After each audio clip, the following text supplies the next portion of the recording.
Now Figma is a graphic designing and prototyping tool. Now in this course we are going to cover all the basics of Figma that you are going to need for graphic designing, user interface design or prototyping.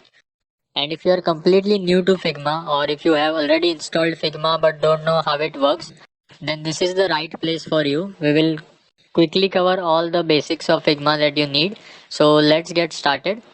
Now the first thing you are going to need is the Figma Desktop application. If you have already installed it, great. We'll just get back to you in a minute. And if you haven't installed the Figma Desktop application, just go to any browser and search for Figma download. Here you can see the first result that will show up right here under figma.com. So just click on it. And now here you can see there's an option for desktop application. You can download this for Mac OS or Windows.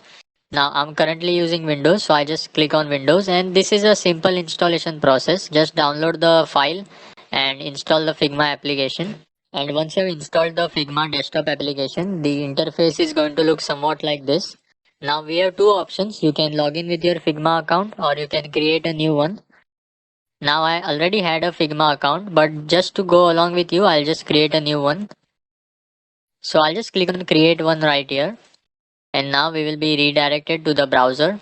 Now here you can create an Figma account using your email or password, or you can just sign in with Google. So I'll just click on continue with Google right here.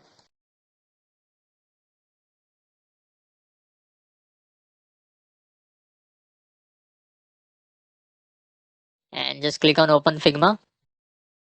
So now we are inside the Figma desktop application for the very first time, and it's asking us for a team name. So I'll just click on do this later. And here there are two options. Just click on I'll explore by myself. Now here are some default files given by Figma. We'll just ignore them and go to the designing part.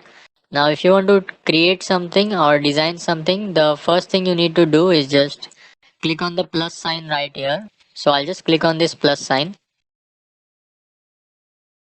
and it opens an untitled page.